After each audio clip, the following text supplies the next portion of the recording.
Wow. So, I just finished watching, or not just finished, I finished it a couple of hours ago, but I just finished watching the fourth episode of Falcon and Winter Soldier. And this show is amazing. The writing is amazing. Characters are compelling. And that's exactly what I wanted to talk about today. I'm sure you've seen the title, In Defense of John Walker.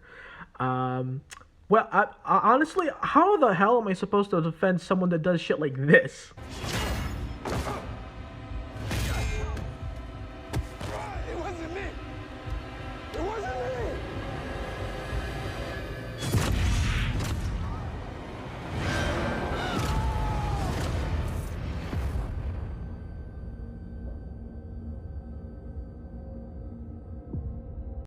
Whew, that shit was intense. Yeah. Let me tell you how I'm gonna defend that. I can't. Yeah, frankly, I cannot defend that. Now we can talk all about how whether or not what he did was justified, because the guy that he killed does in fact work for a terrorist organization, and whether or not he likes the fact that this terrorist organization that he's working for is committing all these egregious crimes, he's not doing anything to stop it, and therefore is letting crimes like that just happen, which makes him just as bad as her, really. If you're complacent to an act of terrorism or anything like that. So whether or not he deserves it isn't really what matters, because that guy. And funny thing is that he was a Captain America fan, so the absolute sort of I completely understand what they're trying to send out. But you also have to think about who this person was that he killed, sorry. Because whether or not that person he killed was a bad guy or a good guy isn't what matters. What matters is he's a terrorist, and he was complacent to the bombing and killing of innocent people, and is actively part of an organization that allowed that to happen. However, that does not justify what Walker did. And I actually 100% disagree with what he did. Now, his partner was killed, and that might have pushed him over the edge. So it's understandable why he would go berserk, but it's not right. However, this video isn't actually to defend John Walker, as the title may put it. It's actually so that people can understand him better, and why he isn't like Captain America, and why we won't see another Captain America. I think we're way past reasoning with her, unless you forgot the fact that she blew up a building with people still in it. Sam, you walk in there cold, she could kill you, man. And if I go in hot and the op goes wrong, more people will die. You're gonna let him do this? You're gonna let your partner walk into a room with a super soldier alone? He's dealt with worse, and he's not my partner. I used to counsel soldiers dealing with trauma, okay? This is right in my wheelhouse. Yeah, I know, and I know those soldiers, which is why I know this is a bad idea. Wait, John. If you can talk her down, it might be worth a try.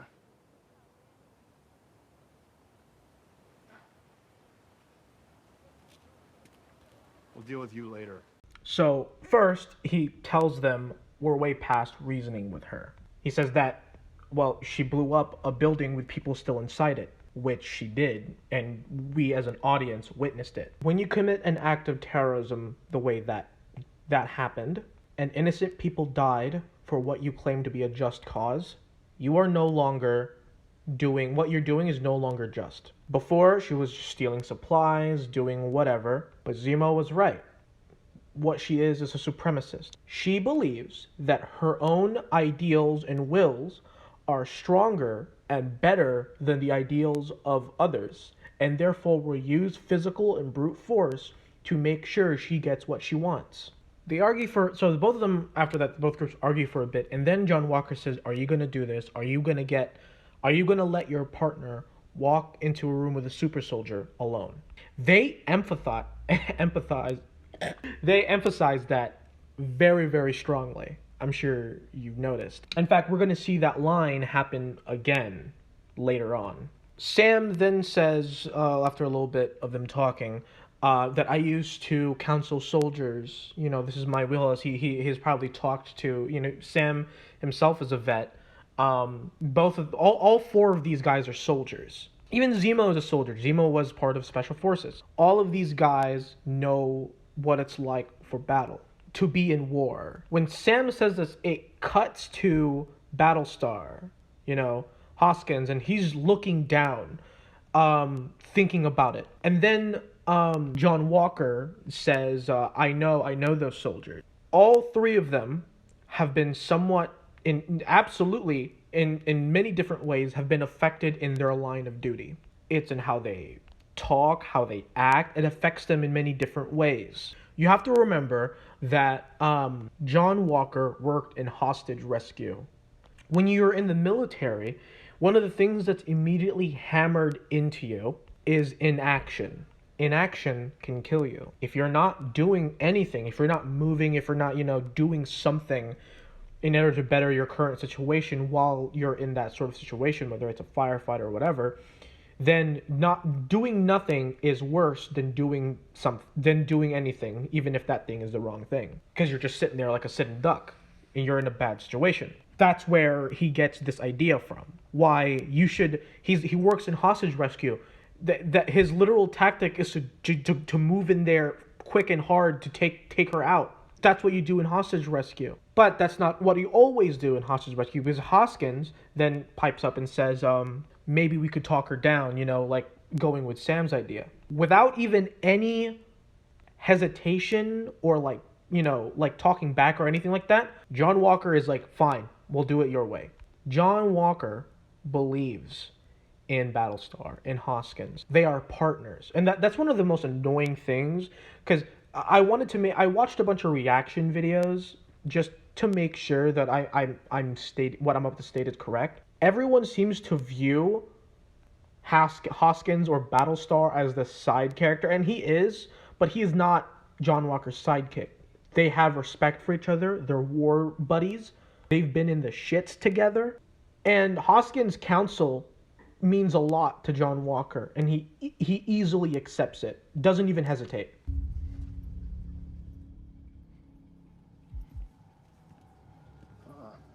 No.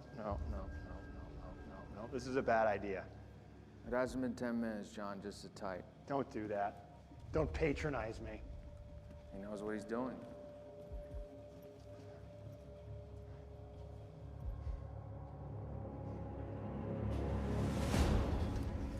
Going in.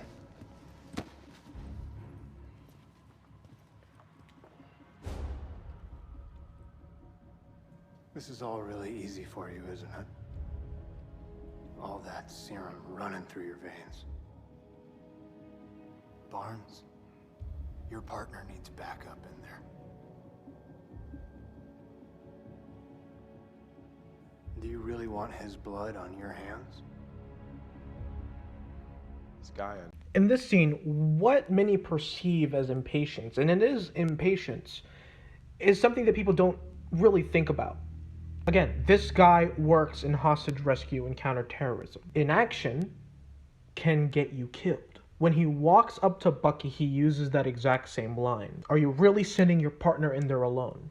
It is quite obvious that he has been through some shit, some pretty crazy shit, that he's lost a lot of people, that he knows a lot of people have been hurt because he didn't move enough, he didn't do anything about it, and you can tell that like there's something wrong with his head. It is impatience, sure, but you have to think about where does that impatience come from, because it doesn't come from nowhere, right? Even to Bucky, the reason that even worked on Bucky, because Bucky, if he didn't believe in John's word, would have just actually tried to stop him there, but instead Bucky let him through. Bucky understands what John is talking about. He's lost allies, he's lost friends in combat and battle. These guys are soldiers, they understand each other. Do you really want his blood on your hands? That line that he says at the end.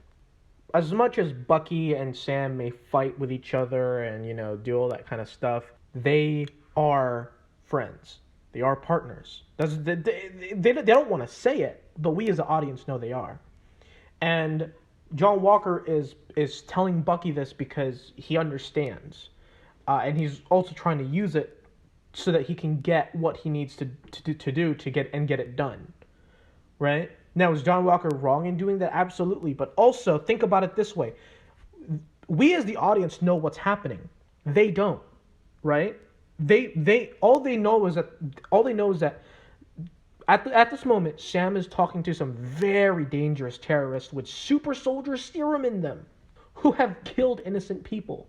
Think about it, right? And John Walker's not a bad guy.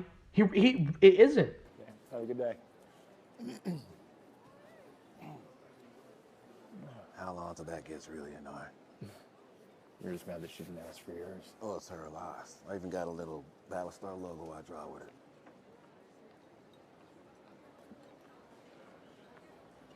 If you had the chance to take the serum, would you do it? Hells yeah. You wouldn't be worried about how it might change you? I mean, power just makes a person more of themselves, right? Carly Morgenthau, Steve Rogers. And me? You already have 3 medals of honor. You consistently make the right decisions in the heat of battle. Yep. 3 badges of excellence to make sure I never forget the worst day of my life. We both know that the things that we had to do in Afghanistan, to be awarded those medals, felt a long way from being right. Being cap's the first time I've had the chance to do something that actually feels right. God, imagine how many lives we could have saved that day if we had that serum. I know.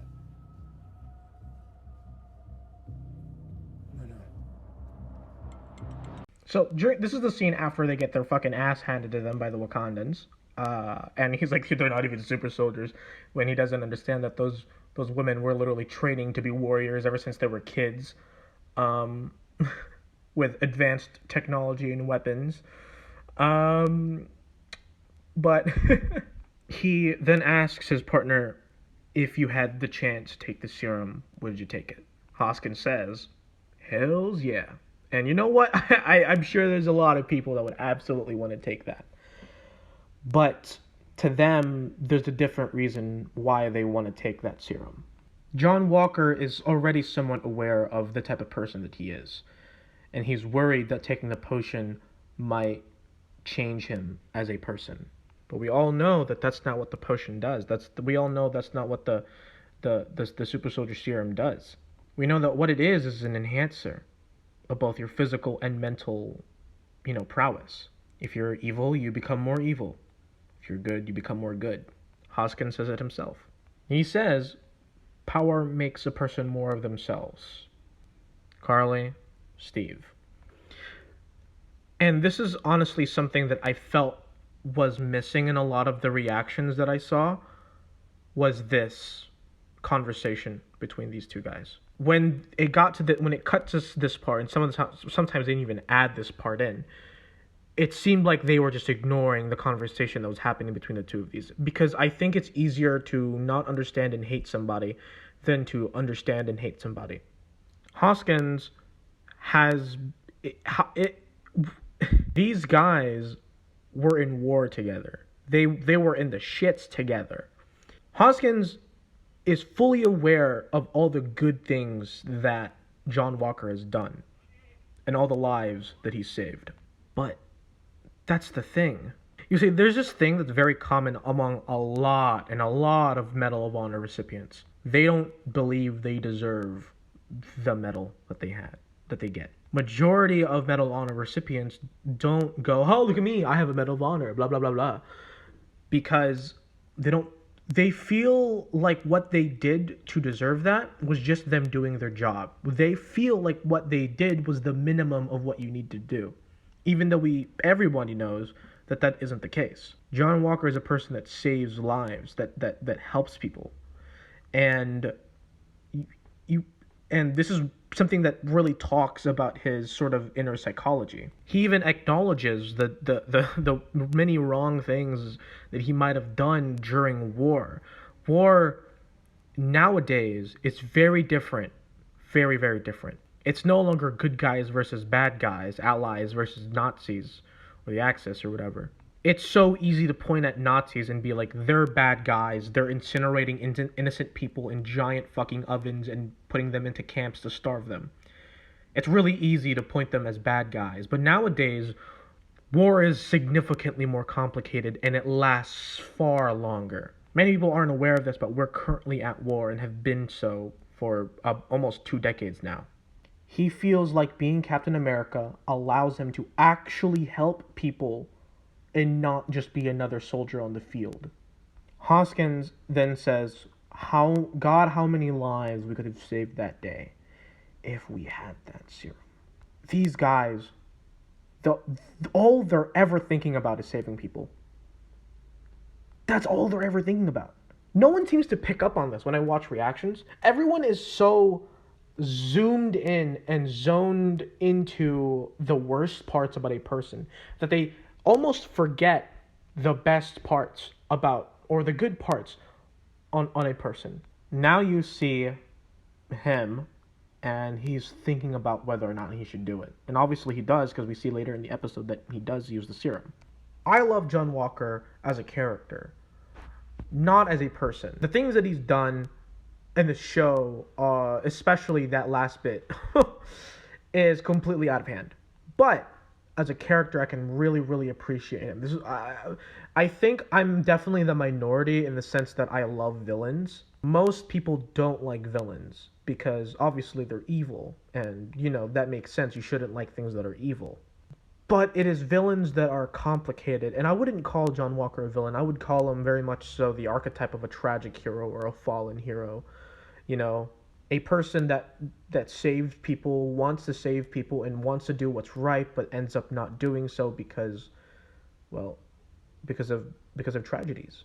He lost what seemed like his best friend. It is so easy to hate a character without having to understand them. You can look at their actions and just say they're a bad person. That's why he did these things. But the show, and even the people that were directing and writing the show, even themselves stated, we can't just give the shield to a character that clearly doesn't deserve it. John Walker had everything. He did the work. And honestly, if he had a little bit more guidance, I do think he deserved the shield. But the reason why I've been using this exact same picture every time that you see on your screen right now is because of the fact that he is that tragic hero, the hero that falls. I've said this in my past 2 videos of Falcon Winter Soldier. His job is to fall. His job is to be villainized. That is his purpose in the story. Anyway, so I think that's about it. The one thing I do want to say is that if you're watching this video, it won't get a lot of views, but I'm posting it because these are my thoughts. But on the off chance it does get a lot of views and people see this, I just want to say, stop sending, hate messages and death threats to the actor that plays John Walker. I mean, he's a damn good actor because his job is to make us hate him, and it's working. Now, thankfully enough, the actor himself doesn't really get on the internet that much, so it doesn't really affect him. But, that's still completely out of line and absolutely childish for people to be doing that type of shit. But anyways, if you enjoyed the video, like and subscribe. And if you disagree with me, put down in the comments.